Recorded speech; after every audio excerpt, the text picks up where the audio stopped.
né? A gente tem que ser corajoso, gente, tá? Senão a gente vai estar, né? Você, amigo adventista que fica apontando, ó, o Testemunho de Jeová, seita lá, olha aquela seita, ó os mormons, olha aquela seita dos mormons. E se você estiver numa seita também? O que é, na verdade, um fato, né? Mas já parou para pensar nisso? Ainda dá tempo de sair. Meu pai, com 72 anos, abandonou a seita adventista, né? Nunca é tarde para sair de uma seita, tá? Nunca é tarde para sair de uma seita. Então ainda dá tempo, amigo, ainda dá tempo, até porque, de novo, não sou aqui, não tenho papel de juiz, não tenho papel de julgador para saber quem vai pro céu, quem vai pro inferno, mas posso te garantir uma coisa: quem faz parte de uma seita tá correndo sério risco ali de estar adorando um falso Deus, tá?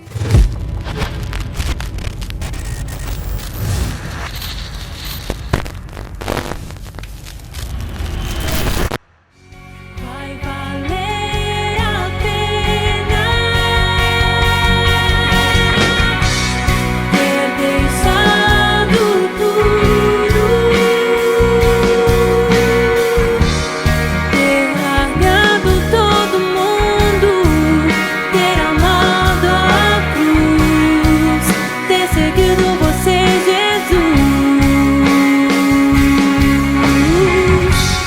Vai valer a pena ter deixado tudo. Graça e paz, guerreiros, série Descortinando o Adventismo, volume 3. Esse aqui é o último livro dessa série. Depois disso não falaremos mais sobre o Adventismo, pelo menos em forma de livro, né? Talvez a gente faça um vídeo aqui, outro ali, não sei. A gente deixa o Senhor nos guiar aqui nessa jornada ministerial. Mas, de fato, essa vai ser a última série de vídeos relacionados aos livros Descortinando o Adventismo. Então é muito especial essa série. Eu tô tendo muito carinho, muito cuidado, assim, tive muito cuidado ao escrever esse livro. Nós tivemos, para honra e glória de Deus, aí muita gente pedindo o livro, né? O volume 3, perguntando, mandando mensagens, quando que sai, quando que sai. E a gente poderia até ter lançado antes, mas não era a hora, sabe? A gente realmente teve muito cuidado para lapidar esse livro. O livro tem 480 páginas até agora, né? A gente ainda está em fase, enquanto estou gravando esses vídeos aqui, a gente está passando por uma fase final de revisão gramatical do livro e de diagramação. Então tudo indica que o livro vai ter entre 470 e 480 páginas, pode ser que seja um pouco mais, um pouco menos, mas definitivamente mais de 600 notas de rodapé. Então é um livro que demandou muita pesquisa, muito trabalho, muitas madrugadas escrevendo e orando, enfim, para também sentir o momento certo de lançar esse livro, né? Então, mas é com muito carinho, muita alegria que a gente está lançando esse livro para vocês.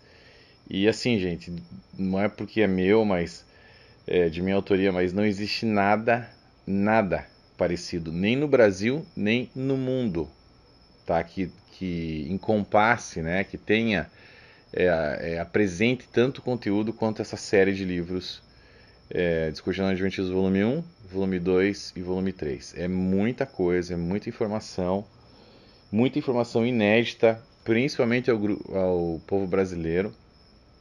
Então vocês definitivamente vão... mas para quem que é esse livro, Gleison? Para quem que é esse livro?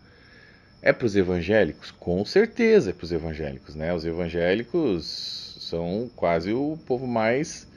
que deve ter mais interesse, né? A respeito desses livros, porque a gente vê muitos adventistas tentando proselitismo, né? Proselitar aí e levar evangélicos para a igreja adventista. Então muitas vezes os evangélicos eles ficam meio assim mesmo sobre a questão do sábado, eles querem entender um pouco mais, né? E tá, você pode ir na internet, você pode até assistir vídeos como esse que eu estou fazendo aqui agora, mas o livro ele traz mais riqueza de detalhes, entendeu, gente? Então ali as fontes bibliográficas, então assim, vale a pena, tá? Vale a pena. A gente está com um preço super acessível ali. É realmente mais para a gente poder divulgar mesmo o material e imprimir novos livros, né? Esse é o objetivo. O objetivo do Ministério não é ganhar dinheiro, nada disso. É realmente divulgar o trabalho e poder continuar imprimindo livros para as pessoas continuarem tendo acesso a eles. Tá bom, gente? Então, como que posso adquirir o livro, Gleison? Você pode ir até o site descortinandoadventismo.com, que está aí na sua tela, tá? Você pode ir na Amazon também. Aliás, no site a gente fez uma promoção bem bacana de você poder comprar o combo, né? Os 3 livros juntos por R$ 99,00, ou seja, 20% de desconto do valor total. É uma oportunidade bem bacana para quem não tem os 3 livros. Então você vai poder adquirir ali, você vai poder adquirir na Amazon também, através do Kindle e do livro físico. Tá bom, gente? Mas além dos evangélicos, para quem mais? É para os católicos? Com certeza. Povo católico, você quer aprender mais sobre as seitas, né? As outras seitas aí, além do Testemunho de Jeová, os Mormons. Até aprender um pouco mais da sua própria religião, porque a gente fala bastante ali também sobre o catolicismo. Interessante, tá? Que vocês saibam, né? Como é que funciona o Adventismo, mas como é que funciona várias outras questões, né? Por que o sábado está nos 10 mandamentos, mas não deve ser guardado? Isso está no volume 2. Falamos um pouquinho sobre isso também no volume 3. Mas enfim, e para os adventistas, Gleison? Também? Claro, os adventistas são os mais interessados, né? Os maiores interessados. Precisam ter esses livros, gente. Sabe? A fé, ela não pode ser uma fé burra, tá? A fé, ela tem que ter base também na razão. Tá? Não pode ser algo, né, maluco. Você tem que ter uma racionalidade, você tem que ter uma lógica para a coisa, né? A gente está lidando com coisas espirituais? Sim, estamos lidando com coisas espirituais que são difíceis de ser comprovadas? Sim, é verdade. Mas existe uma base que é a Bíblia. E existe, por isso que a gente estuda teologia, por isso que existe o estudo da hermenêutica, né? O estudo da exegese, o estudo do escatom, escatologia. A gente tem que entender o que se alinha mais. E aí, claro, vão haver várias linhas de entendimento em algumas situações, né? Tudo bem, a gente não tem problema quanto a isso. O problema, né, e a razão de existir da apologética é de manter o cara com o pé no chão, né? Ele tem que estar com o pezinho no chão. Ele pode ter a fé dele, mas ele não pode ficar louco, senão ele vai estar comprando lenço ungido, travesseiro ungido, todas essas loucuras que, aliás, se encaixam muito, né, nesse volume 3, porque fala de Ellen White, e principalmente no assunto de hoje que nós iremos lidar, que é, eu falei no vídeo passado que seria os devaneios de Ellen White, mas eu vou deixar isso para o próximo vídeo. E nesse vídeo aqui a gente vai falar sobre as profetadas de Ellen White, as falsas profecias de Ellen White. Teria ela recebido fake news diretamente do céu? Não sei. Mas o fato é que um profeta, o maior teste, né, de um profeta é se as profecias dele ou delas de fato se cumpriram, né? Então veja bem, né? Veja como é interessante o negócio. Só com esse vídeo aqui, aliás, com cada vídeo individual, né, gente, da série, cada vídeo individual você já não existe mais Ellen White, não existe mais Adventismo. É só você assistir e se quiser mais informação, vai lá no livro, tá? E pegar e comprovar as informações, ver se eu tirei isso da minha cabeça ou se elas de fato existem, né? As fontes biográficas, tudo certinho. Vai, confira, né? E aí você tem que encarar a tua fé de frente. Fala, peraí, será que existe a possibilidade de eu estar enganado? Né? A gente tem que ser corajoso, gente, tá? Senão a gente vai estar... Né, você amigo adventista que fica apontando, ó, o Testemunho de Jeová, seita lá, olha aquela seita, olha os Mormons, olha aquela seita dos Mormons. E se você estiver numa seita também? O que é, na verdade, um fato, né? Mas já parou para pensar nisso? Ainda dá tempo de sair. Meu pai, com 72 anos, abandonou a seita adventista, né? Nunca é tarde para sair de uma seita, tá? Nunca é tarde para sair de uma seita. Então ainda dá tempo, amigo, ainda dá tempo, até porque De novo, não sou aqui, não tenho papel de juiz, não tenho papel de julgador para saber quem vai para o céu, quem vai para o inferno, mas posso te garantir uma coisa: quem faz parte de uma seita tá correndo sério risco ali de estar adorando um falso Deus, tá? Enfim. Mas isso a gente vai mostrar ao longo da série, principalmente no capítulo 10, que eu creio que vai ser o vídeo 11 ou 12 dessa série, tá? Mas vamos lá. Vamos pro assunto de hoje, gente. Vamos lá. Ah, desculpa. Antes disso, a promoção, tá? Promoção super importante. Se a gente, como vocês sabem, cada vídeo a gente está sorteando 2 livros, um no YouTube e um no Instagram. No YouTube, como que você faz para ganhar? Comentando e tendo o melhor comentário, vou te marcar. Não vai ter pessoas repetidas, então se você já ganhou, amigo, esquece, não vai ganhar de novo. Vamos dar espaço para quem ainda não ganhou o livro. Então, o melhor comentário de cada vídeo vai receber um livro aí no conforto de sua casa. E eu vou decidir esse comentário um pouco antes do lançamento do vídeo subsequente, né? Então hoje a gente está lançando esse vídeo para você assistir e daqui a 2 dias, às 8 horas da noite, vai ter o próximo vídeo. Um pouco antes de a gente jogar no ar o próximo vídeo, eu vou definir ali o melhor comentário, tá bom?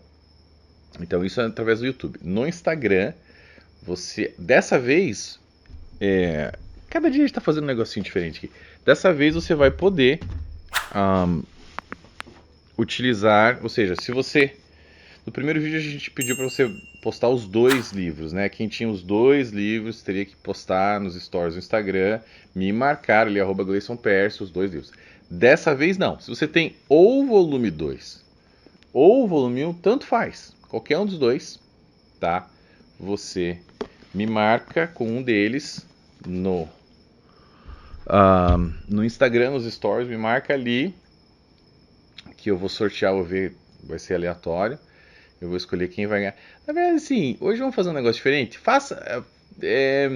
Sim, hoje vamos fazer assim. A foto mais criativa, com qualquer um dos 2 livros, volume 1 ou volume 2, qualquer coisa que você quiser fazer, tá? Quer jogar um desenho junto, quer escrever uma coisa engraçada, quer num papel e colocar ao lado, quer fazer uma foto, sei lá, uma foto bacana. A foto mais criativa com um dos 2 livros vai ganhar, mas você tem que escrever assim, ó, eu quero, tá, no post, eu quero, #volume 3, ou eu quero, #descortinando o Adventismo volume 3, tá bom? É isso que você precisa fazer e a gente vai escolher ali a foto mais criativa dessa vez, tá bom, gente? A gente vai criando as coisas aqui conforme a gente vai, né? Ao longo dos vídeos. Beleza? Então vamos lá. As profetadas, ou seja, as falsas profecias de Ellen White é o conteúdo do vídeo de hoje, vídeo 5, né? Teria ela recebido fake news vindas do céu? Bom, gente, o fato é o seguinte: existe algo na Bíblia que é algo bastante interessante, que eu me interessei demais, principalmente quando eu saí da Igreja Adventista, que são os dons do Espírito Santo. Tá, os dons do Espírito Santo são dons, assim, é algo impressionante. Quando você vai ler e estudar a respeito deles, ali no livro de Coríntios, por exemplo, 2 Coríntios 12, né? 1 Coríntios 12, 2 Coríntios 12, Romanos 12 também, falam sobre esses dons. O que acontece? Você lê a respeito daquilo e você fala, uau, isso aqui parece os super-heróis da Marvel, né? Os superpoderes, o cara consegue curar, o cara, né, que recebe esses dons, ou um dom, ou vários dons do Espírito, né? O cara tem a palavra do conhecimento, ou seja, meio que parece que o cara lê a tua mente, ou então ele tem o dom de enxergar o passado da pessoa, ou o futuro, né? O dom da profecia. O dom de maravilhas também, milagres e maravilhas, é algo absurdo, né? O dom da fé, que é aquela fé, não é qualquer fé, é uma fé absurda também. Enfim, estão lá os dons, depois você lê. E eu acho muito interessante, se não me engano, são 9 dons, né? Mas enfim, isso realmente é algo fascinante quando você vai estudar a respeito dos dons. Aliás, esse vai ser o tema do meu próximo livro. Ok? Vai ser o tema do próximo livro. Em breve vocês vão estar sabendo disso também, tá? Não escrevi ainda nada, mas eu já tenho o tema e vai ser algo bem bacana. Bom, vamos lá. É fascinante estudar sobre isso, mas é claro, quando você fala de dons do Espírito e você fala de pessoas que pode ser que tenham esses dons, esses caras ficam num outro nível, né? Pô, você olha para um cara que tem um dom do Espírito Santo realmente na vida dele, esse cara, se Deus não trabalhou muito no caráter dele, né? Ele vai se corromper, entendeu? Provavelmente, tá? Se Deus não trabalhou muito no caráter dele e concedeu, e assim, e os dons do Espírito Santo são dados, os dons de Deus são dados sem arrependimento de pecados. Então, o cara, Deus não vai tirar o dom. Ele deu, entendeu? Então, por isso que ele tem que escolher muito bem quem vão ser os profetas dele, né? Quem que vai operar, né, debaixo desses dons aí. E então é algo assim bem escorregadio, né? Se você pega uma pessoa mau caráter, ferrou. Bom, o fato é que a melhor maneira de você verificar, tá, se a pessoa é um... Porque assim, além de você ter o problema do cara ser um profeta que tem o dom, ou seja, um profeta verdadeiro, né? E você tem que cuidar para ele não ser um Balaão da vida, que realmente profetiza, mas profetiza por dinheiro, ou profetiza, enfim, tenta fazer coisas erradas. Você tem os casos dos falsos profetas, tá? Que é o cara que nunca recebeu o dom, nunca recebeu esse dom, mas diz que recebeu. E aí, como é que faz? Além disso, você tem a pessoa, olha só, você tem a pessoa que está operando por outros espíritos também. Então é muita coisa envolvida aqui, gente. Esse mundo é porque, assim, eu creio que estou falando com cristãos aqui, pode ser que um ou outro agnóstico, um outro ateu entre nesse vídeo, mas eu creio que a maioria são cristãos, né? Esse nosso mundo é um mundo diferenciado, né? Ou seja, a gente está falando de nós conhecemos, a não ser que você seja um cessacionista, né? Mas quem não é cessacionista, nós conhecemos desse mundo, dos poderes sobrenaturais que Deus realmente concede, né, a alguns de seus filhos, e nós conhecemos o mundo espiritual. A gente sabe que existem coisas sobrenaturais acontecendo hoje, a todo momento, tá? À nossa volta. À nossa volta, tá? Existe um mundo espiritual, a gente está inserido dentro desse mundo espiritual, né? Então, assim, além de tudo isso, você tem também pessoas que operam debaixo de um outro espírito, de um espírito maligno. Tem esse problema também, tá? Por exemplo, você vê os adivinhos, você vê, sei lá, os cartomantes, que também tem os seus falsos, né? Tem os caras que inventam também.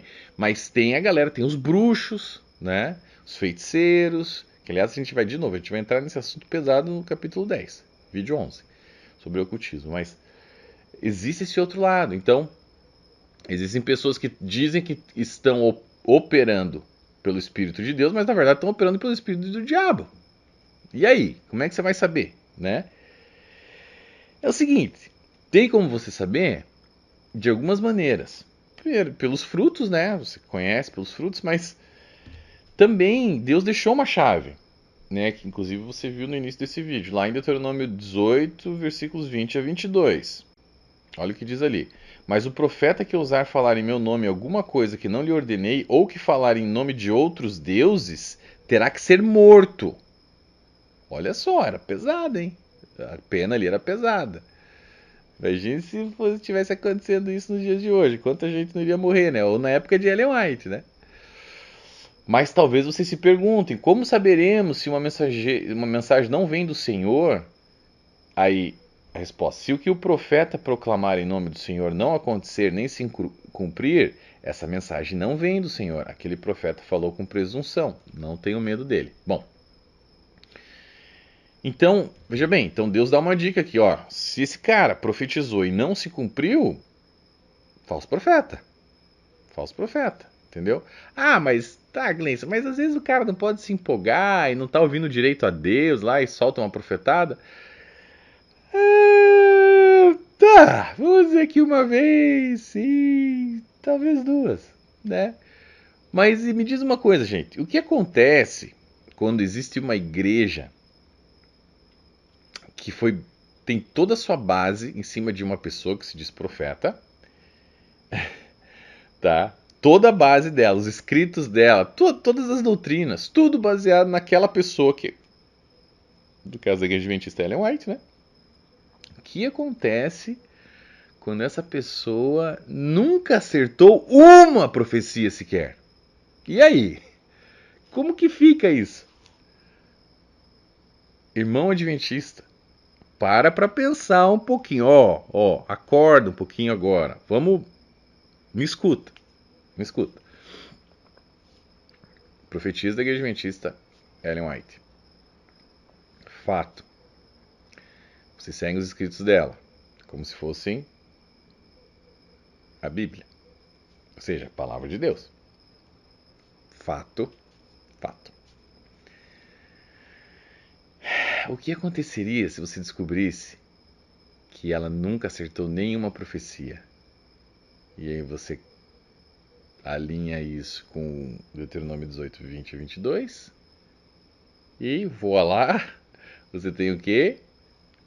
Uma falsa profecia, logo você tem uma falsa profetisa, logo você tem uma falsa religião, uma seita, tá? Então veja a importância desse vídeo aqui, gente. E não foi uma, não foi duas, foram várias. Nós vamos trazer aqui hoje 14 profetadas de Ellen White. Mas o fato é, ela nunca acertou nenhuma, zero, nenhuma profecia, tá? Complicado, né, gente? Complicado. Se você não sabia disso ainda, amigo adventista, fique sabendo agora, tá? Bom, o fato é, falsos profetas, eles nunca passam no teste do tempo. O falso profeta, o cara que está operando sobre outro espírito, ele até pode ter uma ajudinha do outro lado, lá, tal, de outro espírito, de uma potestade, no caso de Ellen White, mas o diabo e ninguém dentro do seu reino, as trevas, tem o poder da onisciência. Então eles não conseguem saber o futuro, eles podem até saber do passado. Por isso que você vê aí, de fato, algumas coisas meio estranhas, né? Alguns profetas aí falando, o cara entrega o passado para a pessoa. Mas quando ele vai profetizar do futuro, não acontece. E aí? Aí começam, né, as maracutaia, né? Não, mas essa profecia era condicional. Amigo, se você vai numa igreja e vê uma pessoa falar de uma profecia, ele erra, e ele fala, não, essas profecias eram todas condicionais. Você acreditaria nesse cara? Não, né? Com certeza não. E por que você acredita na Ellen White, então? Você tem que se perguntar essas coisas, tá bom? Tô aqui pra ajudar vocês, gente. Pare de me bater. Pode bater, não tem problema nenhum também. Tá tudo certo. Vamos lá. As profetadas de Ellen White. Então vamos começar com a profetada número 1, tá? Bom, Ellen White, ela profetizou em 1856 durante uma conferência em Battle Creek. Essa é famosa, tá? Que algumas pessoas que estavam presentes no local estariam vivas para presenciar a volta de Jesus. Imagina lá, 1856. Conferência na igreja de Battle Creek.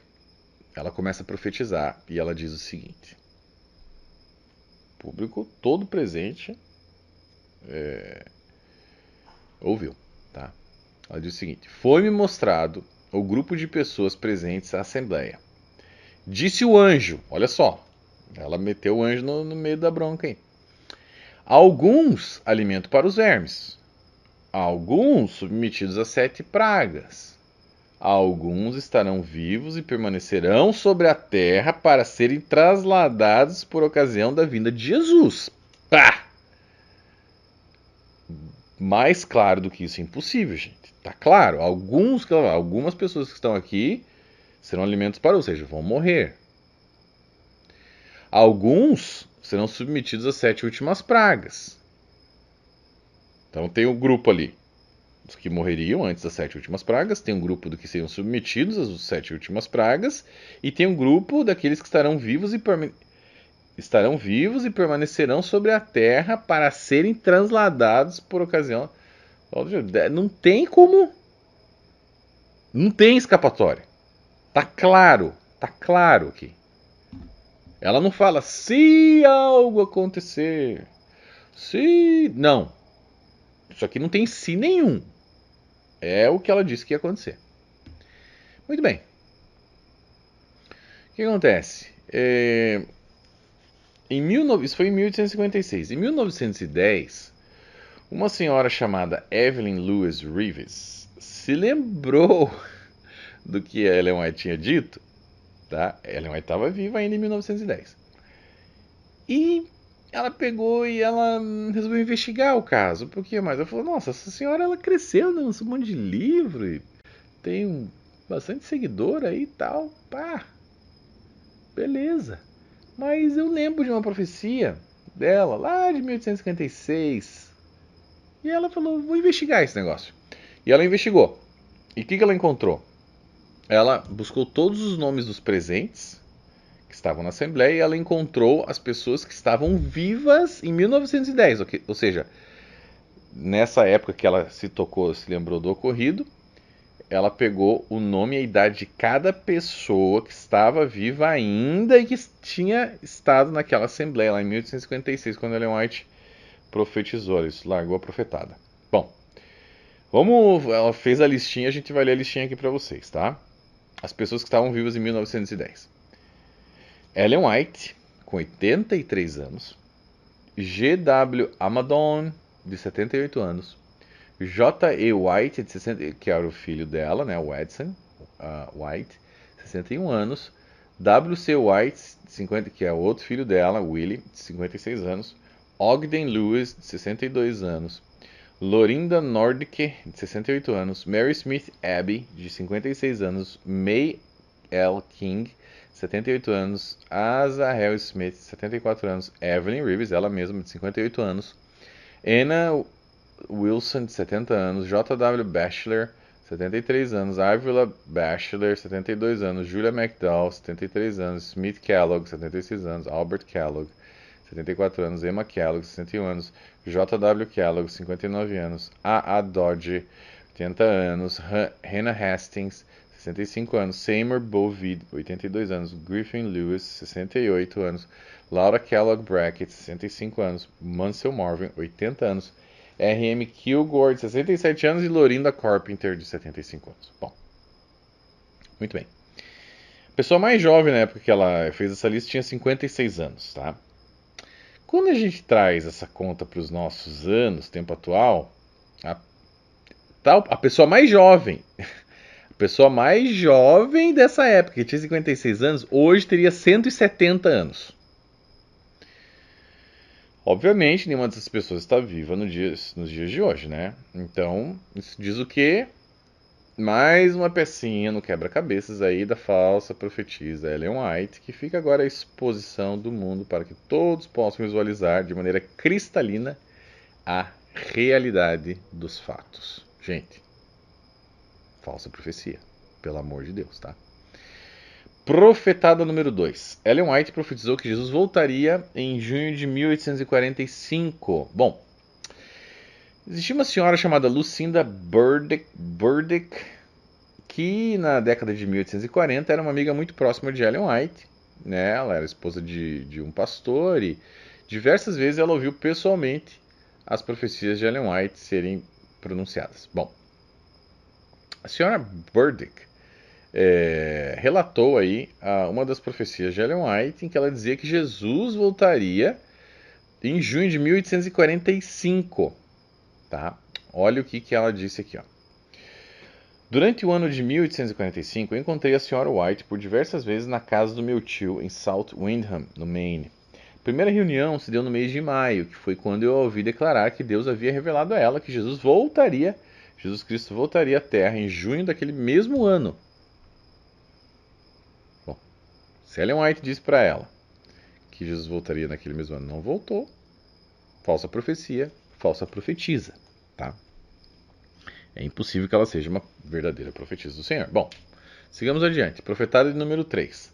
Ellen White profetizou novamente naquele mesmo ano que Jesus voltaria agora em setembro de 1845. Novamente a senhora Lucinda, meio cagueta ela, mas tá. A senhora Lucinda declarou através de uma carta notarizada, ela fez questão de notarizar a carta.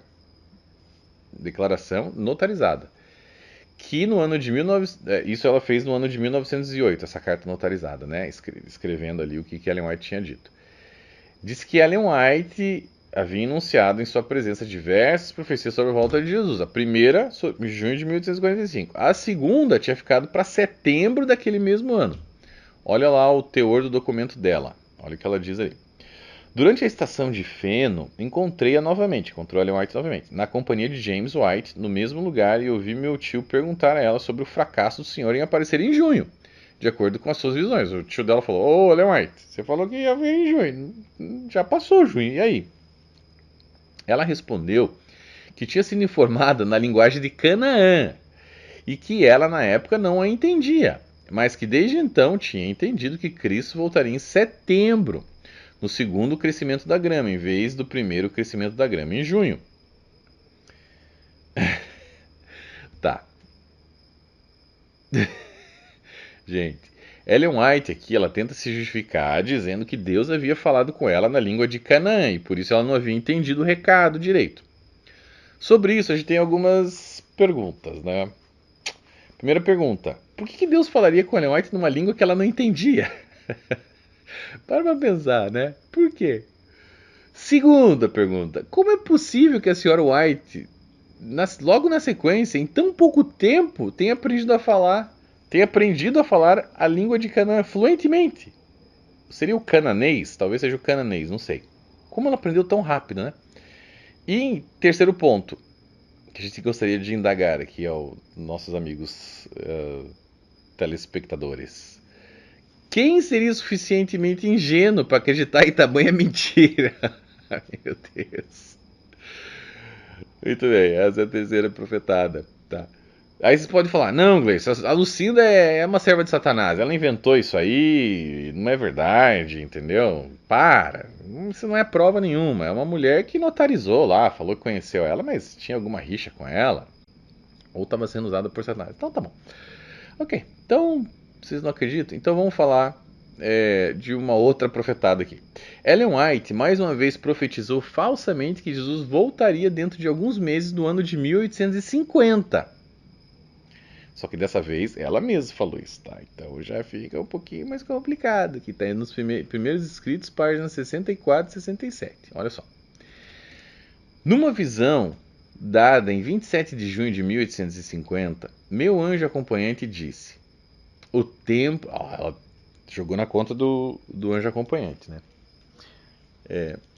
Olha só. Meu anjo acompanhante disse: o tempo está quase terminado. Refletis como deveis a amorável imagem de Jesus. Foi-me indicada então a terra e vi que tinha de haver uma preparação da parte daqueles que nos últimos tempos abraçaram a terceira mensagem angélica. Sobre a terceira mensagem angélica, volta lá no vídeo 3, no vídeo 3 e assiste, você tem que assistir esse negócio. Impressionante. Disse o anjo: preparai-vos, preparai-vos, preparai-vos. Tereis de experimentar uma morte para o mundo, maior do que jamais experimentastes antes. Vi que havia grande obra a ser feita por eles e pouco tempo para fazê-la. Alguns de nós têm tido tempo de possuir a verdade e progredir passo a passo.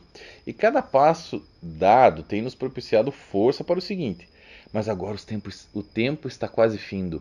E o que durante anos temos estado aprendendo, eles terão de aprender em poucos meses. Em poucos meses. gente, poucos meses, tá? Isso foi em 1850. Vamos dizer aí, vamos dar uma colher de chá e dizer que poucos meses sejam aí 12 meses, porque mais de 12 meses já não é mais poucos meses, né? Concorda com isso? Isso foi em 1850. No máximo, estourando em 1851, Jesus teria que voltar, né? Porque ela foi clara. Em poucos meses, o povo teria que aprender porque Jesus estava voltando. Gente, vocês se lembram que o Joseph Bates tinha dito que o juízo investigativo iria durar 7 anos? Lembra aquela interpretação dele lá, de um texto obscuro lá de Levítico, sobre as 7 manchas no altar, uma coisa assim. Pois é, Ellen White cria naquilo. Ela achava que o juízo investigativo ia durar só 7 anos, a partir de 1844. Ou seja, Jesus ia voltar em 1851, por isso que ela falou isso, tá? Obviamente não aconteceu. Então, por quê?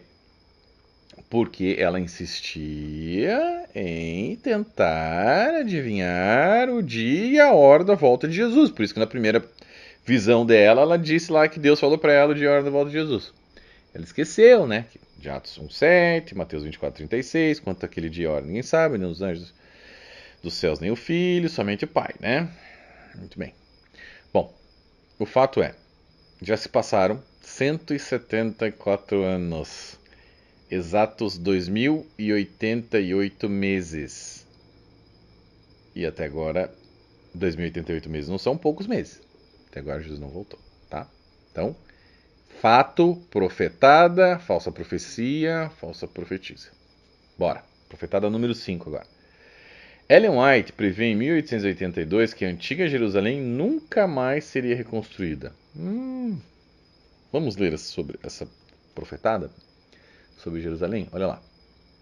Foram-me indicados então alguns que estão em grande erro de crer que é seu dever ir à antiga Jerusalém, entendendo que tem uma obra a fazer ali antes que o Senhor venha. Vi também que a velha Jerusalém jamais seria reconstruída. Cara, essas coisas de vi, né? Ela sempre fala vi também. O Senhor me mostrou, vi.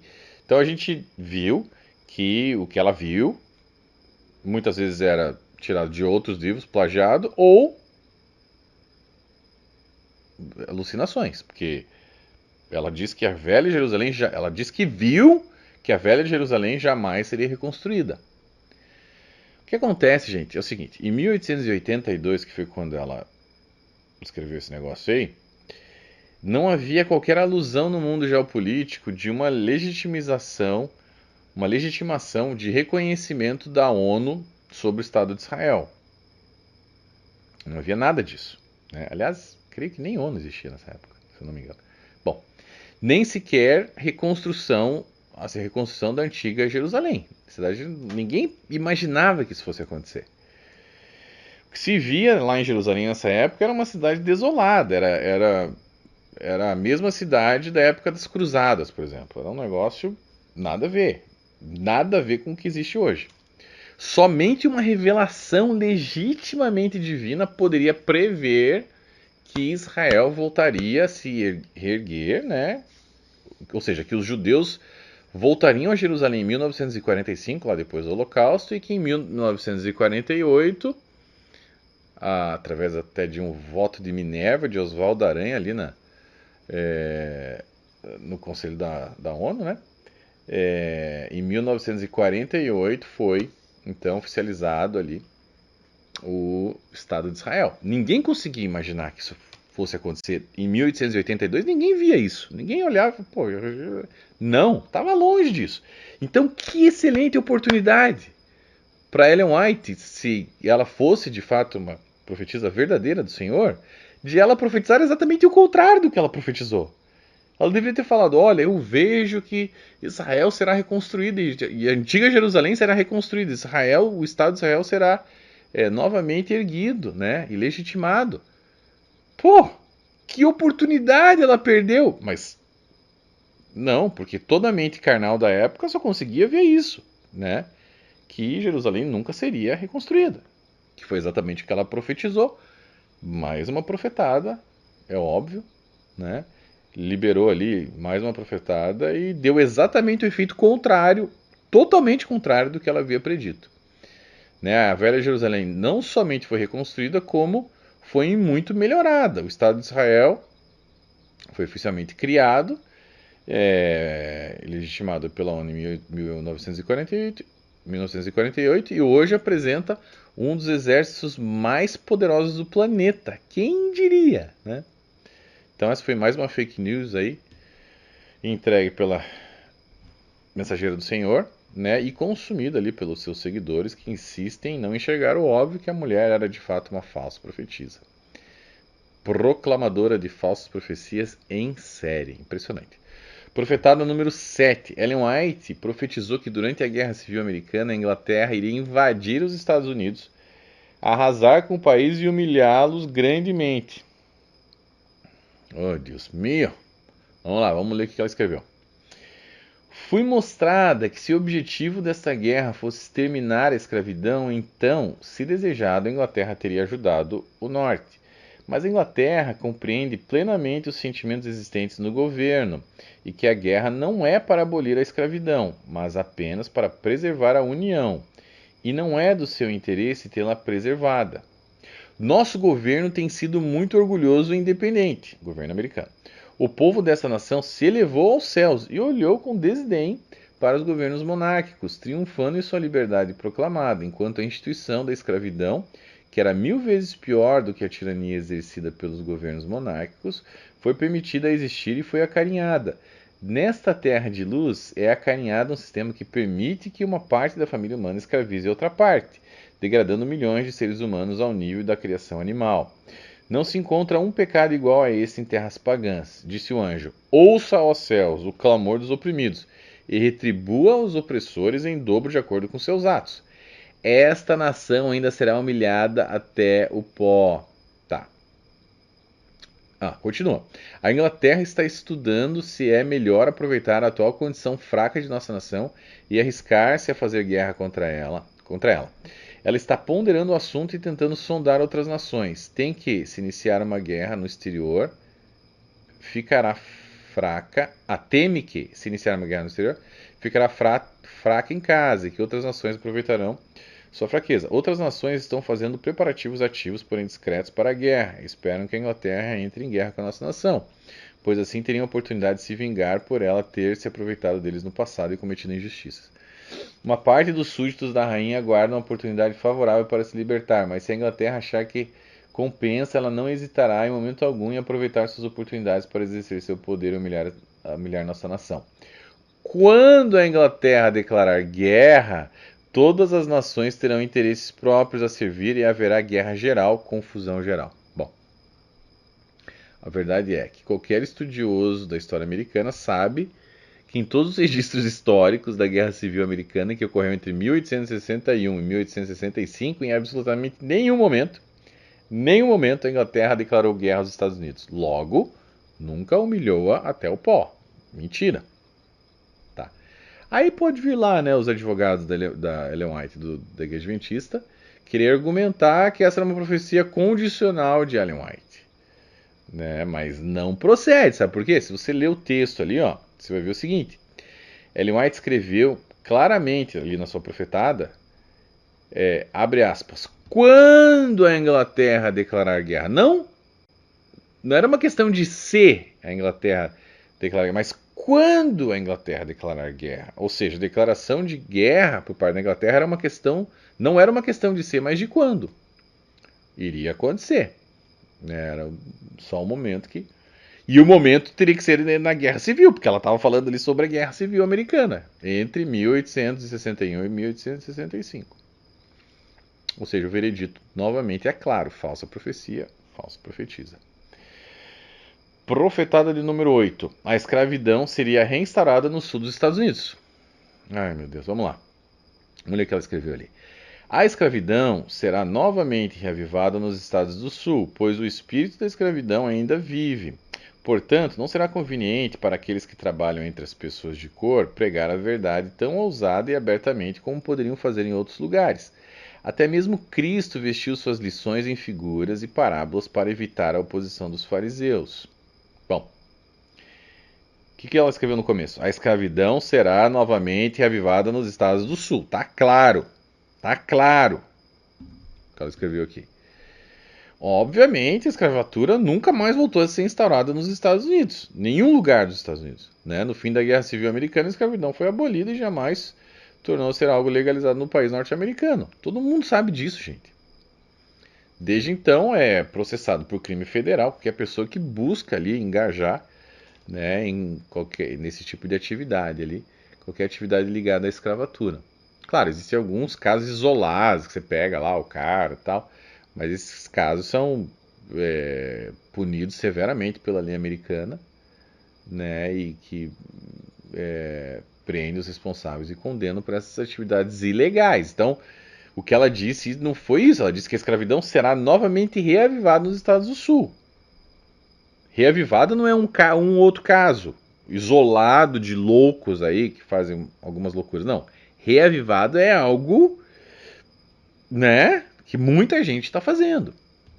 Tá? E daí, assim, eu leio nas entrelinhas até algo assim que seria, né, meio que legalizado mesmo. Mas não, isso não é verdade, tá? Então, mais um exemplo aqui de falsa profecia, né? E de uma falsa profetisa. Hoje em dia, qualquer pessoa americana tem o direito de escolher onde quer trabalhar. Isso não existe mais, tá? Ainda mais aqui, né? Ainda mais aqui nos Estados Unidos, que é um dos países mais avançados do mundo. Se você falasse lá na África, lá sei lá, algumas partes da Ásia, até algumas partes da América do Sul, que também não existe mais. Mas assim, se você falar, mas não, estão falando aqui dos Estados Unidos, gente, para. Tá? Vamos seguir, gente. Profetada de número 9. Os senhores feudais, donos de escravos, estariam vivos para receber as 7 pragas do Apocalipse. Olha só, esse texto aqui, a gente entrou em detalhes nesse texto, lá naquela resposta que a gente deu ao Rodrigo Silva, daquela defesa esdrúxula que ele fez lá no canal dele, da Ellen White. Um papelão que ele fez. Assista, se vocês não assistiram ainda, assistam o vídeo que eu, Wagner Olmos e o Rodrigo Custódio fizemos, desmascarando o Rodrigo Silva ali. Tá no meu canal, tá no canal do Para Que Possamos, tá no canal do Pastor Eliseu Rodrigues, tá no canal do Wagner ali também, o Remanescente, né? Se inscrevam nesses canais aí, gente, tá bom? São muito... tá no canal do CACP também, inscrevam no canal do CACP. Bom, vamos ler esse texto. Não o texto inteiro, né? Uma parte dele que fala sobre isso. Vi que o senhor de escravos terá de responder pelas almas dos seus escravos, a quem ele tem conservado em ignorância, e os pecados dos escravos serão visitados sobre o senhor. Deus não pode levar para o céu o escravo que tem sido conservado em ignorância e degradação, nada sabendo de Deus ou da Bíblia, nada temendo senão o açoite do seu senhor, e conservando-se em posição mais baixa que a dos animais. Mas Deus faz por ele o melhor que um Deus compassivo pode fazer. Permite-lhe ser como se nunca tivesse existido. Ai, meu Deus. Ao passo que o senhor de escravos tem de enfrentar as 7 últimas pragas, e então passar pela segunda ressurreição e sofrer a segunda e mais terrível morte. Gente, ela escreveu isso aqui, ó, em Primeiros Escritos, página 276. Tá? Bom, aqui ela fica claro, né? Ela sempre fazia isso, né? Para ela tudo era no tempo dela, entendeu? O Apocalipse vai acontecer agora, o fim dos tempos. E ela tentava incutir o medo nos seguidores dela. É uma das formas que aceitas, é a religião também, né? Te prende, a falsa religião, digamos assim, mas te prende pelo medo, né? Vamos prender essa pessoa aqui pelo medo, entendeu? E aí foi o que ela fez ali de novo e de novo e de novo com seus seguidores. E aqui foi uma das formas também. Então ela basicamente dizia que os senhores feudais, ou seja, Jesus ia voltar naquela época. Então fiquem aqui na Igreja Adventista, que nós temos a verdade. Bom, você já sabe como que ela fazia, né? E como até os pastores também da Igreja Adventista fazem. Mas o fato aqui não é esse. O fato mais importante aqui é a questão que ela diz claramente, tá? Que o senhor de escravos tem de enfrentar as 7 últimas pragas e então passar pela segunda ressurreição e sofrer a segunda e mais terrível morte. ela foi taxativa. O senhor de escravos tem, eles vão passar pelas 7 últimas pragas e eles teriam que estar vivos até hoje, gente, pelo amor de Deus. Ela escreveu isso lá nos primeiros escritos, lá em 1850 e pouco. Morreu todo mundo, galera. Para, entendeu? Morreu, esses caras morreram todos. Não tem mais senhor feudal aqui. Entendeu? Não existe. Esses caras já foram, já morreram. Tá? Então, fica claro, mais uma vez, né? Que ela, assim, muito claro, que a citação dela é absurdamente clara. Vamos ler de novo? Olha lá.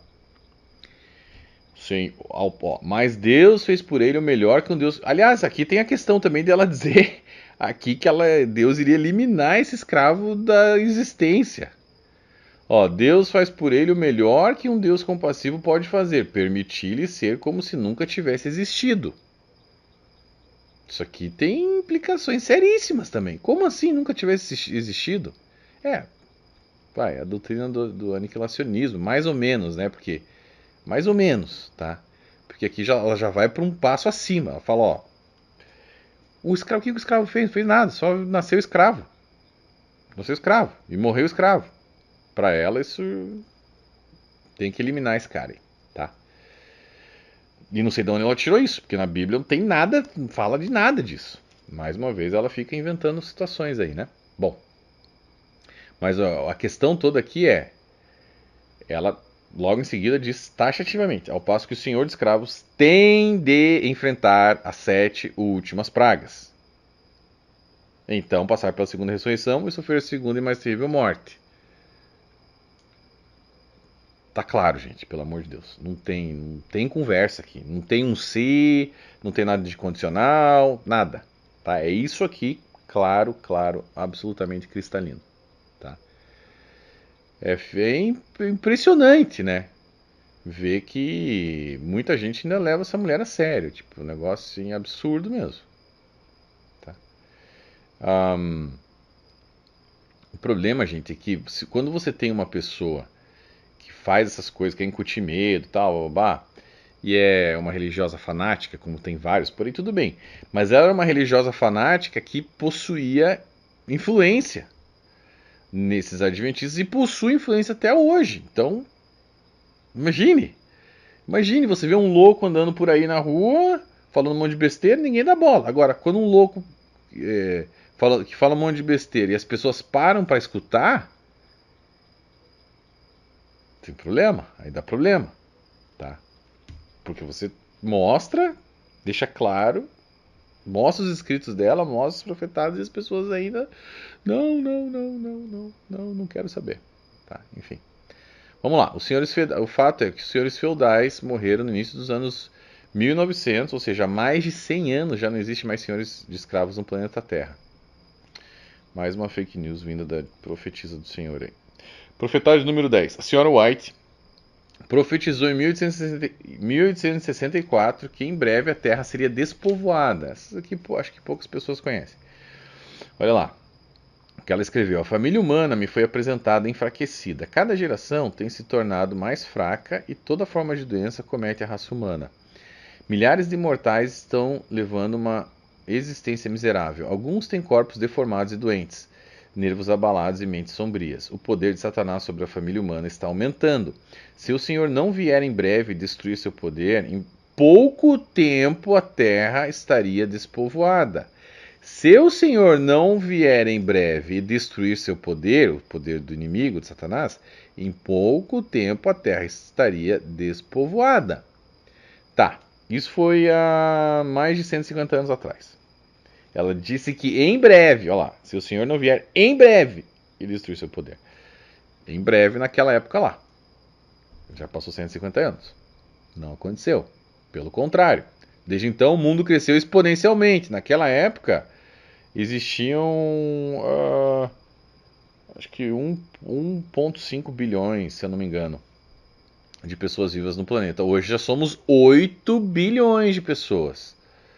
E em 2050 a estimativa é que seremos 2050 a estimativa é que seremos 20 bilhões de pessoas. Jesus vai voltar antes? Pode ser, mas a estimativa é que em 2050 teremos 20 bilhões de pessoas. Bom, mais uma visão equivocada de Ellen White sobre um futuro sombrio e doente a respeito do mundo que não se concretizou. E mesmo que isso ocorra, né, no futuro próximo ou não, a expressão em breve não poderá mais ser aplicada. A expressão que ela usou, em breve. Ou seja, falsa profecia novamente. Claro, mais claro que tá mais na cara que nariz, tá? Bom, mais uma fraude aqui. Profetada número 11. Ellen White profetizou que ela mesma faria parte dos 144 mil escolhidos citados no livro de Apocalipse. Isso está naquela primeira visão dela que a gente já repetiu milhares de vezes aqui, mas vamos falar mais uma vez.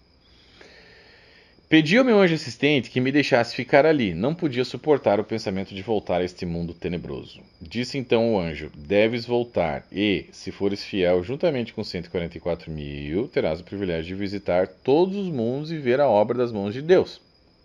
E quando estávamos para entrar no santo templo, Jesus levantou sua bela voz e disse: somente os 144 mil entram neste lugar. E nós exclamamos: aleluia.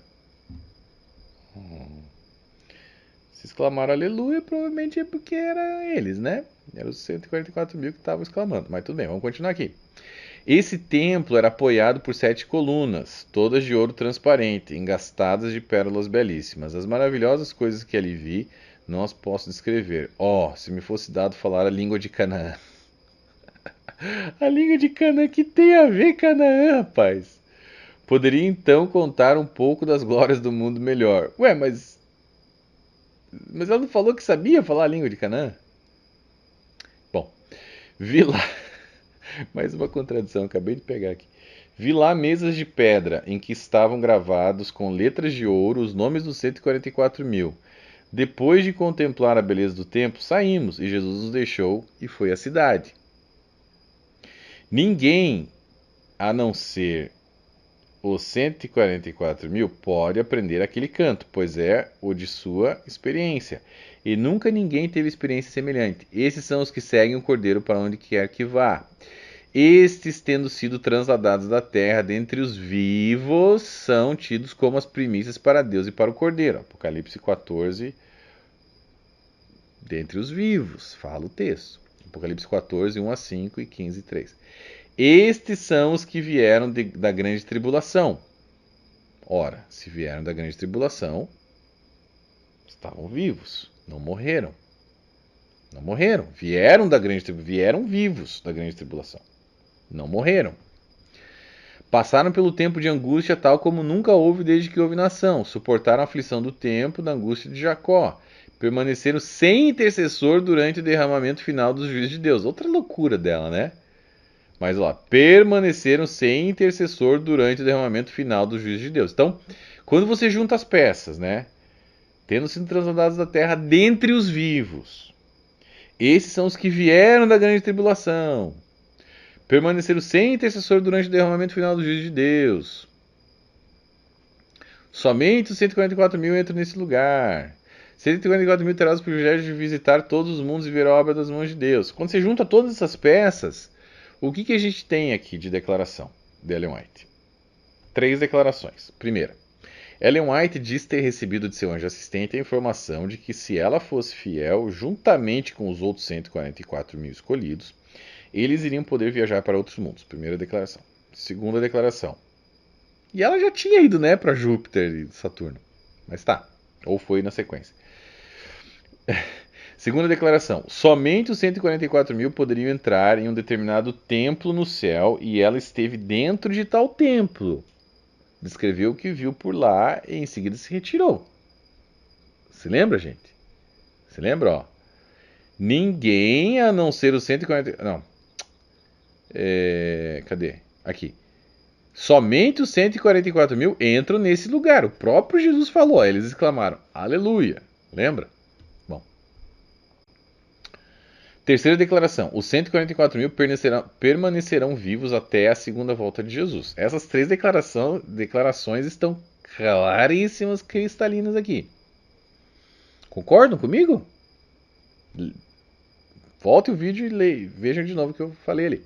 Bom, visto que Ellen White faleceu em 1915, evidentemente ela não faz parte dos 144 mil escolhidos do Senhor, gente. É uma questão lógica, né? Você vai junto as peças, pelo amor de Deus. Tá?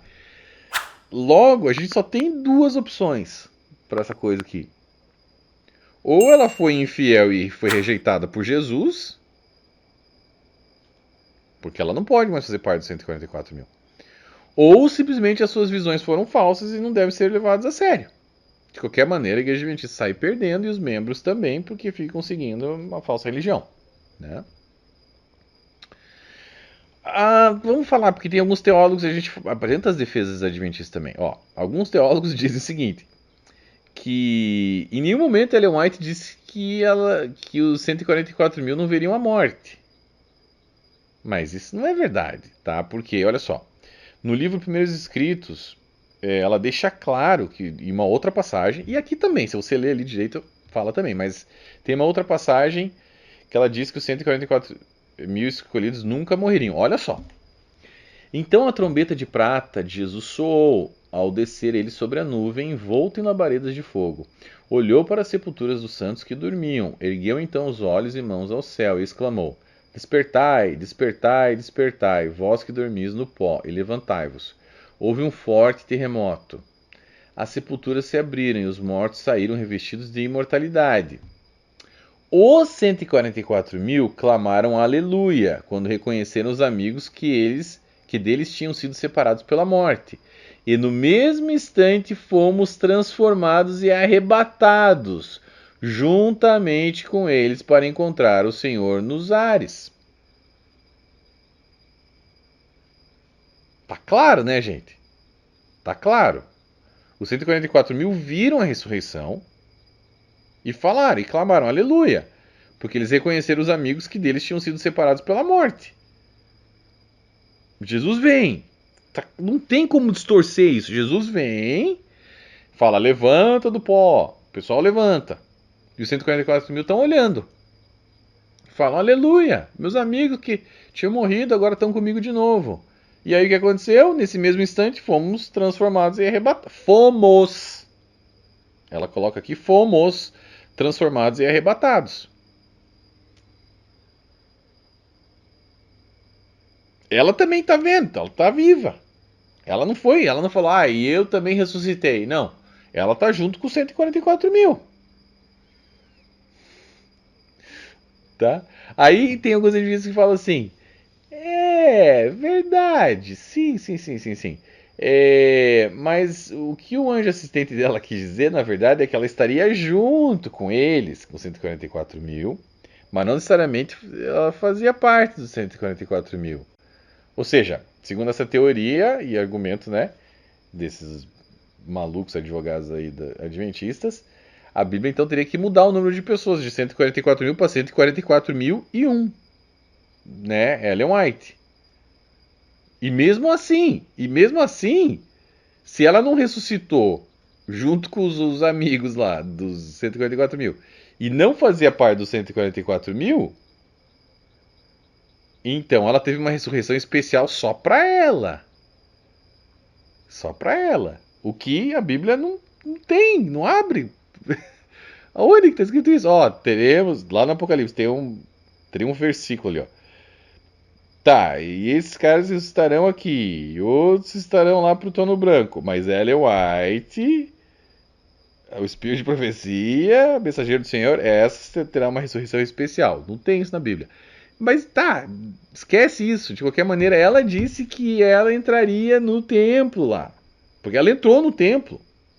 E somente 144 mil poderiam entrar. Gente, não tem como, tá? Não adianta distorcer. Não tem nem o melhor advogado do mundo. O cara tem que ser muito tapado para não enxergar. Para ser enganado. Não é possível, cara. Depois disso tudo, né? Depois disso tudo que a gente tá mostrando. Não é possível. Antes, você nunca viu nada. Você nunca viu um vídeo do Descortinando Adventismo aqui do canal Gleison Perso Guerreiros de Yeshua. Você não leu nenhum livro de Descortinando. Você não viu nenhum dos nossos vídeos. Você não viu nada do CACP. Você não viu nada do canal Remanescente. Você nunca viu nada lá do Para Que Possamos. Todos esses canais fazem um excelente trabalho. Assistam. Tá, você nunca viu. Mas agora você tá vendo. Agora você tá vendo. Agora você já. Só esse vídeo aqui já te torna sem desculpa. Pelo amor de Deus. Vá nas fontes. E leia ver se eu estou inventando. E ela diz: fomos transformados e arrebatados. Fomos transformados e arrebatados. Então, né, não tem como, não tem escapatória, gente, tá? Bom, verdade é, após isso não tem como contra-argumentar, você tem que ser liberto em nome de Jesus, né? E se juntar a praticamente todo mundo cristão que sabe que a Igreja Adventista é uma seita, né? Pelo amor de Deus.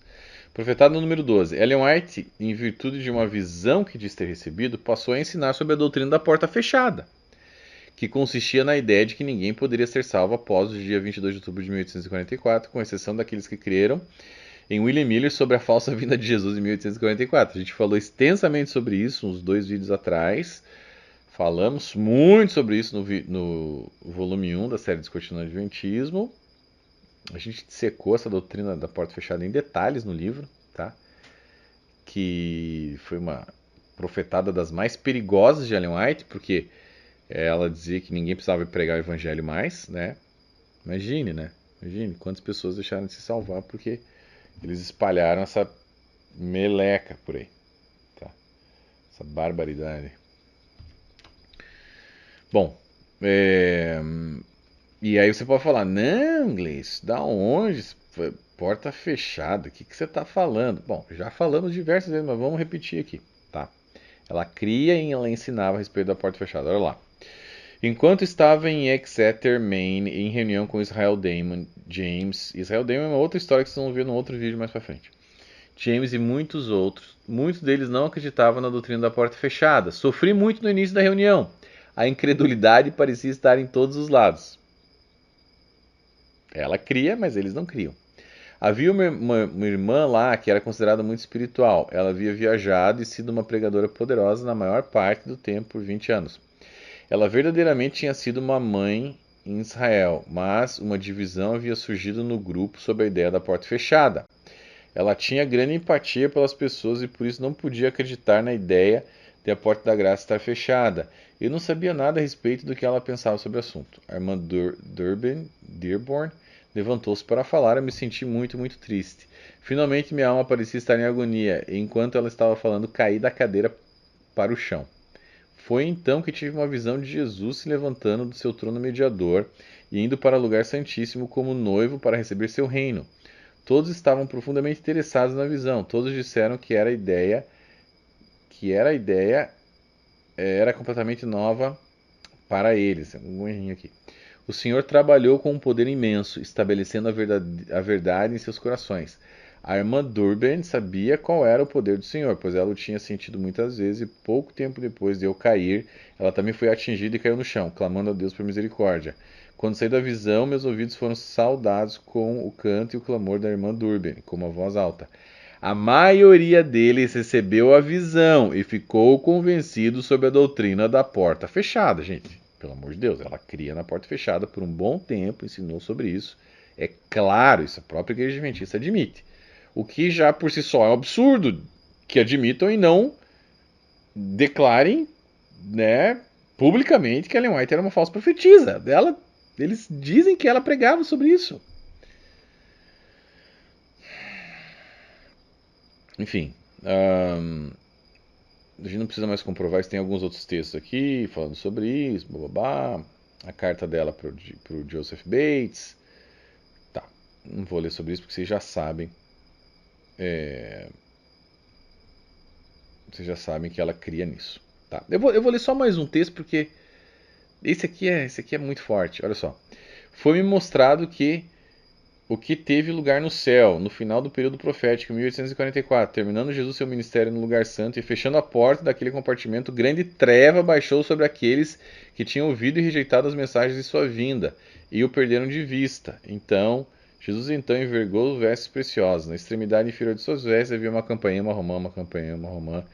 Um peitoral de confecção curiosa estava suspenso em seus ombros, movendo-se ele luzia como diamantes, avolumando letras que pareciam semelhantes a nomes escritos ou gravados no peitoral.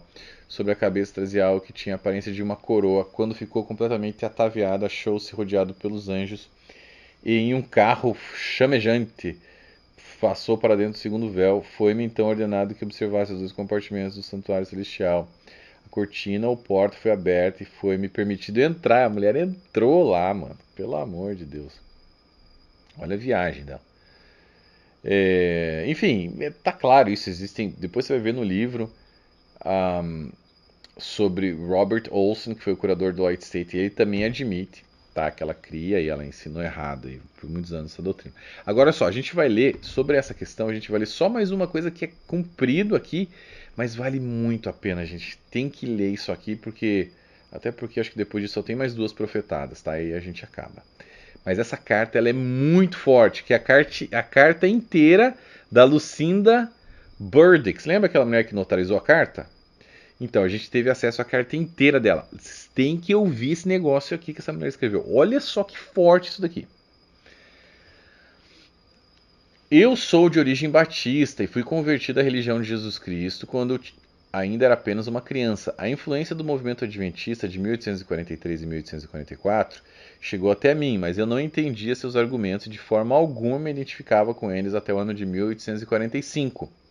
Eu ouvi falar pela primeira vez da senhora Ellen Harman, posteriormente a senhora Ellen White, no início do inverno, janeiro ou fevereiro de 1845, quando meu tio Josiah Little veio à casa do meu pai e relatou ter visto uma moça chamada Ellen Harman tendo visões, que ela afirmava serem dadas por Deus. Ele disse que ela afirmava que Deus havia revelado a ela que a porta da graça estava fechada para sempre e que a partir daquele momento não haveria mais salvação para os pecadores, totalmente coerente com o restante dos textos que ela escreveu a respeito da porta fechada, ou seja, né, claro que ela ensinava sobre isso. Isso me causou grande inquietude e angústia, pois eu ainda não havia sido batizado e meu coração jovem estava muito perturbado quanto à minha salvação se a porta da graça realmente estivesse fechada. Durante o ano de 1845, encontrei a senhora Ellen Harman várias vezes na casa de meu tio em South Windham, Maine.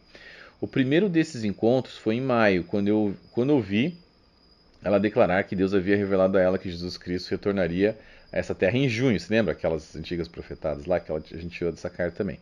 No próximo mês. Durante a temporada de feno, encontrei-a novamente na companhia de James White, no mesmo lugar, e ouvi meu tio perguntar a ela sobre o fracasso do Senhor em aparecer em junho, de acordo com suas visões. E ela respondeu que havia sido informada na linguagem de Canaã, que ela não entendia, mas que desde então havia compreendido que Cristo retornaria em setembro, no segundo crescimento da grama em vez do primeiro. Durante o outono de 1845, eu estava novamente visitando meu tio Josiah Little em South Windham, Maine. Em uma noite de sábado, em outubro, um grupo de 6 pessoas veio à casa do meu tio para passar o domingo. Entre eles estavam James White e Ellen Harman. Eles não eram casados ainda. Olha só esse negócio aqui, gente. Isso aqui é... Naquela noite, compartilhei o quarto com as senhoritas Mary e Bod, Miss Harman, ou seja, e a Ellen, né? Ellen falou muito sobre suas visões e eu manifestei um desejo sincero de vê-la ter uma. Na manhã seguinte, domingo, na minha presença e na de outros, Miss Bod repreendeu James White por viajar com Ellen Harman e o acusou de trazer desonra e escândalo à causa de Cristo ao persistir nesse curso. O que essa mulher está falando aqui, tá? Isso aqui é... Tá, algo... A gente não quer entrar em coisas pessoais aqui, tá? Mas isso aqui é muito interessante, tá? É muito interessante. Essa mulher está dizendo o seguinte, que o James White e Ellen Harman, eles não eram casados, mas eles ficavam viajando para cima e para baixo os dois juntos. Tirem suas próprias conclusões, tá? E ela está dizendo, você está trazendo desonra e escândalo à causa de Cristo. Acusou o cara. Olha o que ele respondeu, galera. Olha que pesado que ele respondeu. Ele defendeu sua conduta, afirmando ser seu dever levá-la para que ela pudesse declarar suas visões. Ele respondeu com raiva à repreensão de Miss Bod e negou qualquer intenção de se casar com, abre aspas, aquela pequena coisa deformada, fecha aspas. Que foram suas palavras exatas enquanto apontava para ela sentada em uma cadeira. Meu Deus do céu, cara. Olha o que esse cara falou da futura esposa. Aquela pequena coisa deformada. Meu batia muito forte, cara, porque ela tinha, né, tomado a pedrada no rosto. Forte, forte. Essa mulher, ela, imagine ela ouvindo essas coisas. Essa mulher, ela tinha, né, foi muito traumatizada, tá louco. E por isso que aconteceu também, aconteceu essas doideiras aí. Ela fugia da realidade, né? Entrava num processo de negação forte da realidade e viajava na maionese, porque a realidade era muito dura para encarar. Bom, vamos lá. Na tarde do mesmo domingo, White pregou na casa de Andrew Bode, a cerca de meio quilômetro da residência do meu tio, e todo o teor de seu sermão foi que a porta da misericórdia, ou seja, a porta da graça, havia sido fechada no 10º dia do 7º mês do ano de 1844. Que daquele momento em diante não haveria mais salvação para os pecadores e que Deus estava se revelando ao seu povo por meio de visões. Ele cria também, tá aqui, é claro, ele também cria na questão da porta fechada. Não havia mais salvação para os pecadores. Algum tempo após o término desse serviço da tarde, Mary Bode, Ellen Harmon e eu fomos a um bosque próximo para um momento de oração. Enquanto eu estava em oração, de repente Ellen Harmon ficou rigidamente prostrada no chão. Miss Bode imediatamente mandou chamar James White, dizendo que ele era o único que poderia falar com ela durante esses episódios. Depois vocês vão ver o que era a causa desse negócio aí. Causa de doença, né? Doença neuropatológica. Ele e muitos outros correram até o local e ele imediatamente começou a fazer a ela uma grande variedade de perguntas. Seus olhos permaneceram abertos e assumiram um olhar vazio. Às vezes, enquanto respondia às suas perguntas, ela se erguia rigidamente para uma meia posição sentada, apenas para cair de volta rigidamente prostrada no chão. Sua posição no chão parecia tão desconfortável que eu coloquei a cabeça dela no meu colo e a apoiei assim durante todo o evento. Cara, você lendo essa carta, você vê que essa mulher, as declarações dela soam verdadeiras, entendeu? Não, tipo assim, você consegue ver claramente que essa mulher não tá mentindo, ela tá expondo o que aconteceu ali, tá? Vamos lá. Coloquei a cabeça dela no meu colo e apoiei assim durante todo o evento. Muitas das perguntas feitas por White eram relacionadas ao estado espiritual das pessoas que viviam nos arredores. O cara ficava perguntando, James White, o vizinho lá tá em pecado? Tá adulterando? Ela respondia. E o outro lá, tá mijando fora do pinico? Ah, esse aí também tá. Olha só o que ela respondeu aqui, ó. Algumas ela declarou estarem bem com Deus, enquanto outras tinham manchas em suas vestes. Foi perceptível, olha isso, foi perceptível que aqueles com manchas eram os que rejeitavam suas visões ou hesitavam em aceitá-las completamente. Ela só falava mal dos caras que não acreditavam nela. Ela até mesmo declarou o destino dos mortos, vendo alguns que foram nomeados por White coroados com grande glória e outros rejeitados por Deus. Meu Deus do céu. Durante esse estado de transe, ouvi Ellen Harmon declarar que Jesus Cristo havia se levantado do assento do trono da graça e entrado no Santo dos Santos nos céus, e que a porta da graça estava fechada para sempre, e que o mundo estava irremediavelmente condenado. Ela também declarou que o diabo havia tomado posse do trono da graça e estava enganando as pessoas que estavam orando pelo Espírito Santo, lançando sobre elas certas influências estimulantes que elas confundiam com o poder do Espírito. Ela repetiu essas declarações várias vezes. Esse estado de transe durou mais de 1 hora, e alguém sugerindo que o orvalho que se acumulava faria com que eles pegassem um resfriado, White disse: acho que será a vontade do Senhor trazê-la de volta. Imediatamente ela se levantou e retomou seu comportamento normal. A galera falou: tá começando a esfriar, né? Tá caindo orvalho, é melhor vocês entrarem, hein? Senão vocês vão ficar doentes. Aí o James White falou: é mesmo, essa mulher ficar doente aqui vai ser ruim. Então, acho que o senhor tá na hora, né? Ele tá te chamando. Aí ela: opa, acordei. Tá. Pouco depois disso, tanto a confiança, olha só o que ela disse. Pouco depois disso, tanto a confiança quanto o interesse nesse casal fanático desapareceram, pois as visões não eram apenas infantis e sem sentido, mas absolutamente contraditórias. Considerável escândalo foi criado pela intimidade entre esse homem e essa mulher, mas o falatório gradualmente diminuiu após o casamento deles em 1846. Um ano depois eles resolveram se casar, né? Tava ficando feio.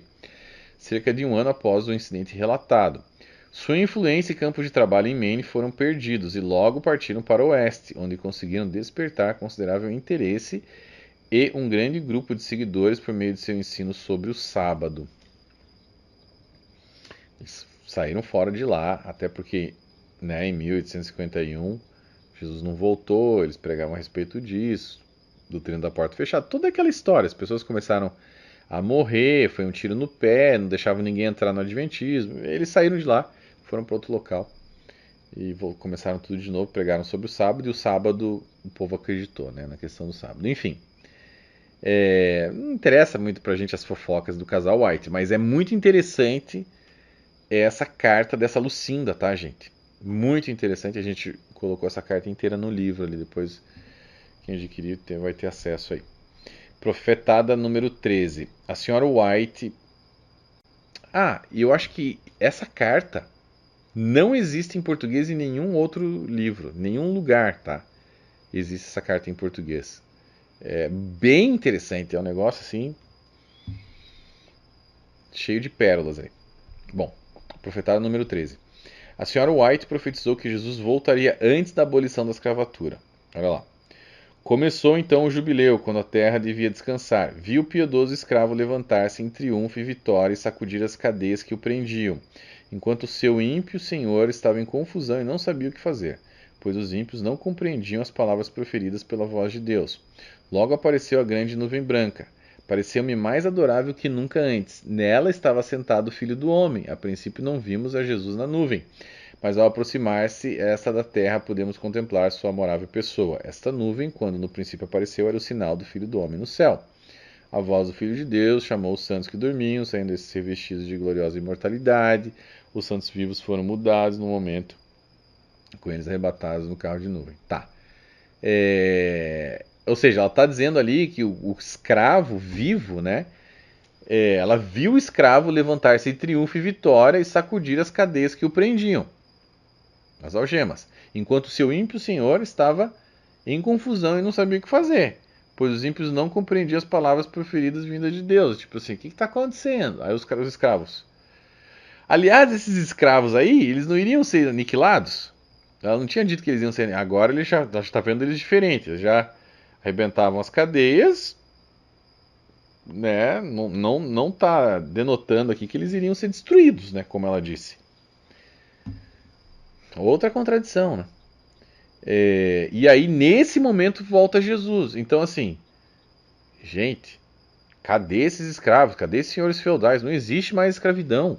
Não existe, já era. Abolição da escravatura. Tá? A escravidão foi abolida nos Estados Unidos em 1865, galera. Tá? E o Congresso aprovou a 13ª emenda em 6 de dezembro de... A Constituição em 6 de dezembro de 1865. A Lei da Emancipação de Abraham Lincoln foi assinada em 1º de janeiro de 1863 e o Congresso aprovou essa emenda em dezembro de 1865, abolindo a escravidão e a servidão involuntária de uma vez por todas no país norte-americano. Mais um perfeito exemplo de uma falsa profecia declarada ali por Ellen White, né?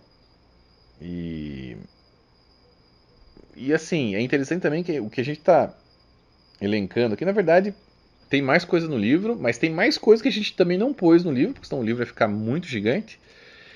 E além disso, gente, a gente fica só imaginando, porque isso aqui são coisas que a gente tem por escrito. Agora, você imagina as loucuras que essa mulher falou no púlpito, por aí, que ninguém escreveu e ela não escreveu. Entendeu?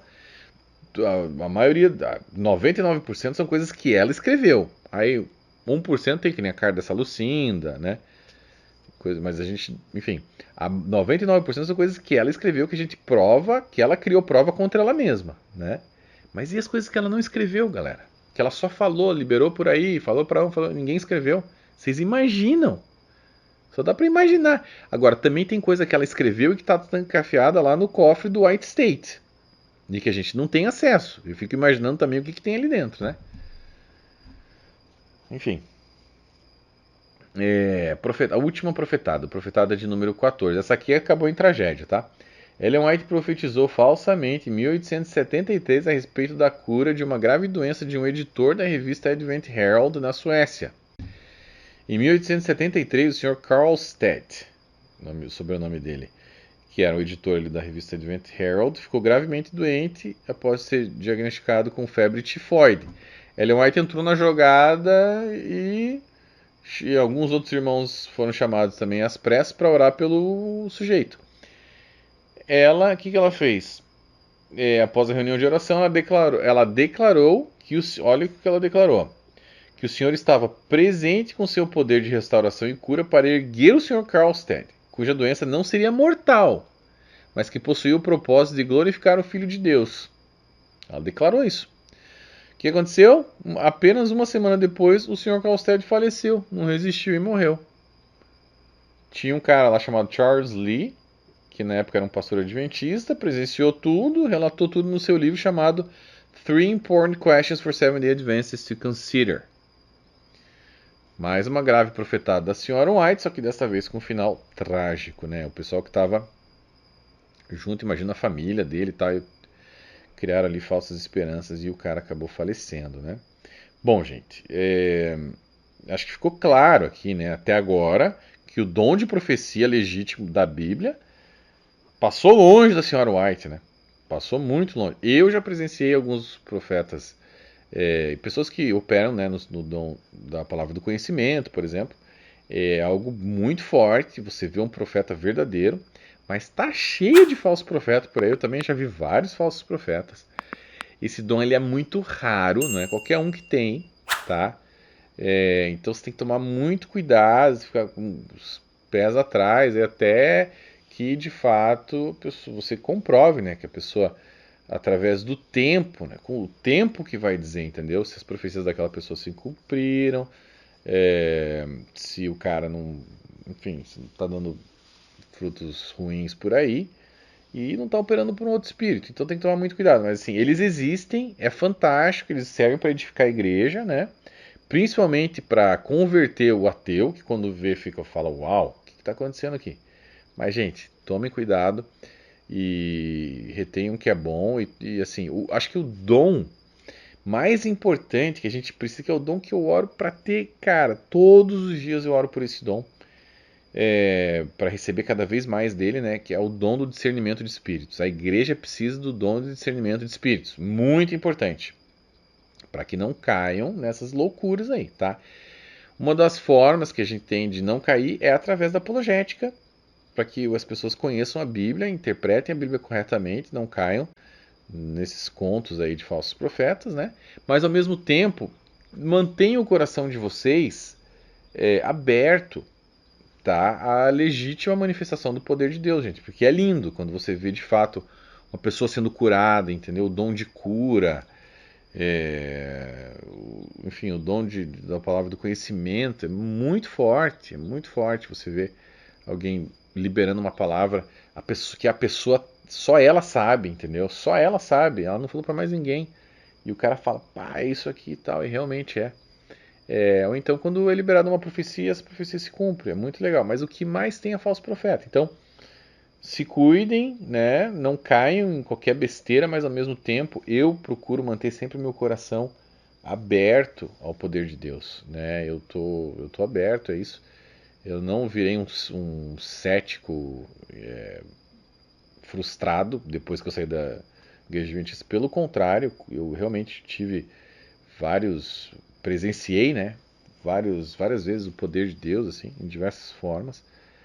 E também já presenciei falsos profetas. Então o cristão ele tem que estar aberto a isso, até para que ele se amadureça, né? Seja amadurecido, conheça o mundo espiritual, conheça os dois lados.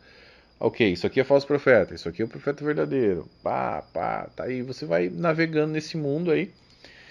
Mas um fato mais do que comprovado é que a Sra. White não foi uma verdadeira profetisa, né? Aliás, gente, ela não dizia nem que ela era profetisa, ela se auto-intitulava mensageira do Senhor, que era algo muito mais elevado do que profetisa. Olha o que ela disse. Em alguns casos, as pessoas ficaram intrigadas com a minha declaração de que não me considero uma profetisa, como mencionado em um discurso em Battle Creek, em 2 de outubro de 1904. Eles perguntam, por que isso? Minha posição não se, isso é ela falando. Minha posição não se baseia em uma reivindicação, mas sim na compreensão de que eu sou a mensageira do Senhor. Não é que eu sou uma, que eu sou a mensageira do Senhor. Fui chamada na juventude para ser mensageira dele, para receber suas mensagens e transmitir corajosamente uma mensagem clara e determinada em nome do Senhor Jesus. Porque me abstive de reivindicar o título de profetisa? Essa decisão decorre do fato de que nos dias atuais muitos afirmam audaciosamente ser profetas, desacreditando a causa de Cristo. Além disso, meu trabalho abrange muito mais do que o termo profeta engloba.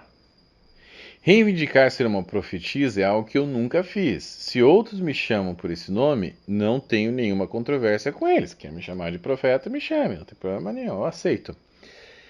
E finalmente o que ela diz ali, minha missão abrange o trabalho de uma profetisa, mas não se limita a isso.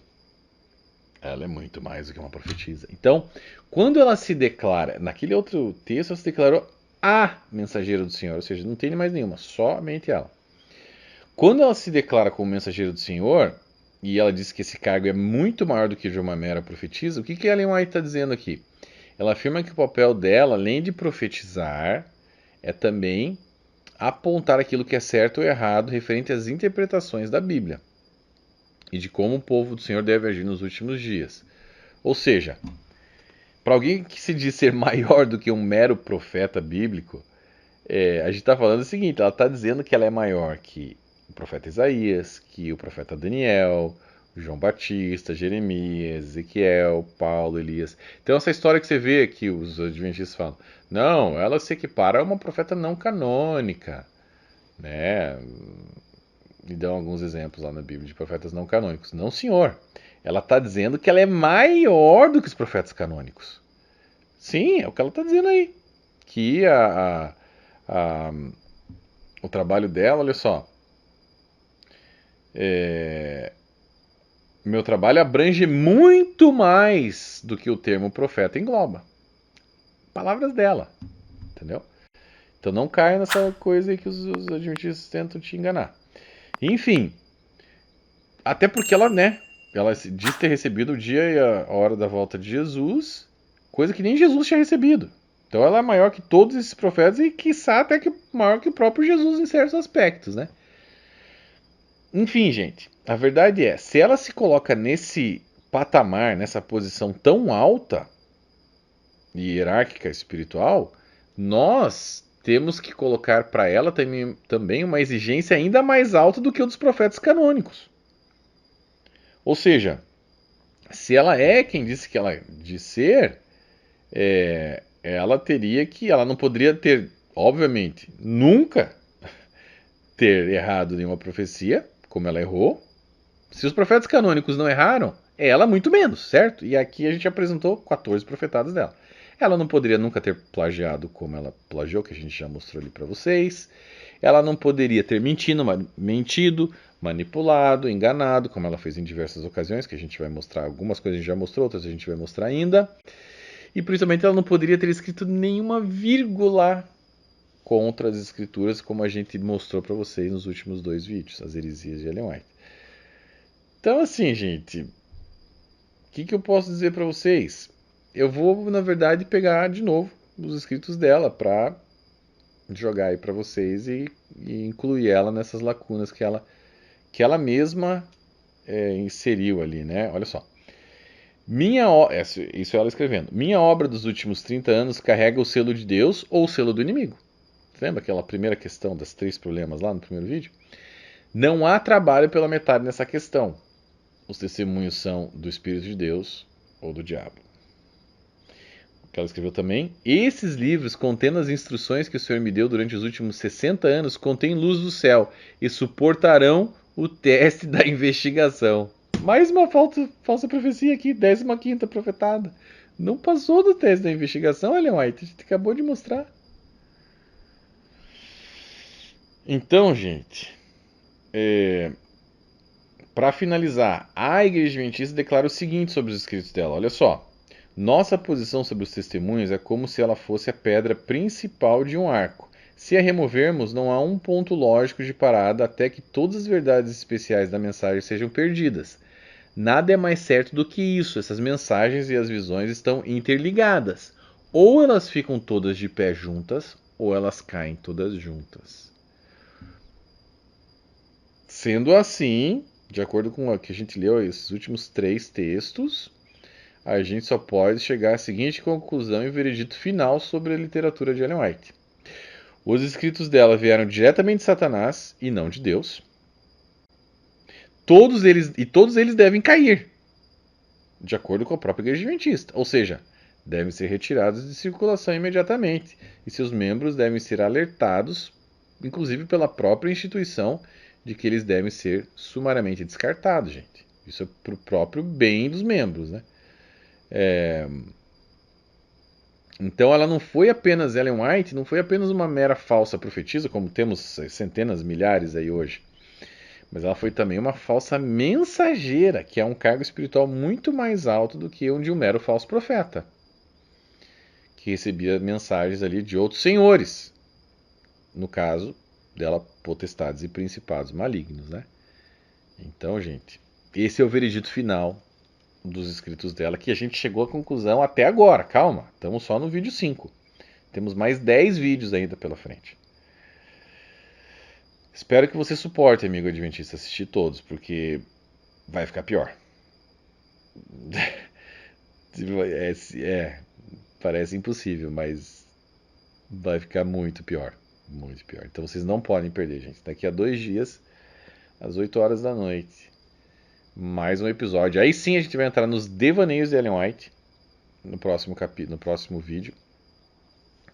Creio que vocês vão gostar bastante. Vai servir de mais uma peça no quebra-cabeças aí da série Descortinando o Adventismo, para vocês verem de fato, né, quem foi Ellen White e toda essa questão aí do ministério dela, que ainda influencia muita gente nos dias de hoje, infelizmente. Tá bom, gente? Então é isso. Um grande abraço, fiquem com Deus. Até o próximo vídeo. Não se esqueçam, descortinandoadventismo.com. Você consegue adquirir os 3 volumes da série. Na Amazon também você consegue. E também não se esqueça da promoção. Vai lá agora rapidinho, comenta no vídeo, se inscreve aí no canal e curta o vídeo. E também jogue lá a sua foto no Instagram, nos stories. Me marque a foto mais criativa. Agora para esse vídeo, a foto mais criativa vai receber o livro, o Descortinando volume 3, Descortinando Adventismo volume 3, aí no conforto da sua casa, totalmente gratuito, 0800. E vai te chocar, amigo, porque isso aqui eu diria que é apenas o que? 30%, 20% do livro, né? Então tem muito mais coisa. Tá muito forte, tá bom, gente? É isso, muito obrigado, um grande abraço, que Deus os abençoe. Fiquem com Deus e até daqui a 2 dias às 8 horas da noite. Valeu!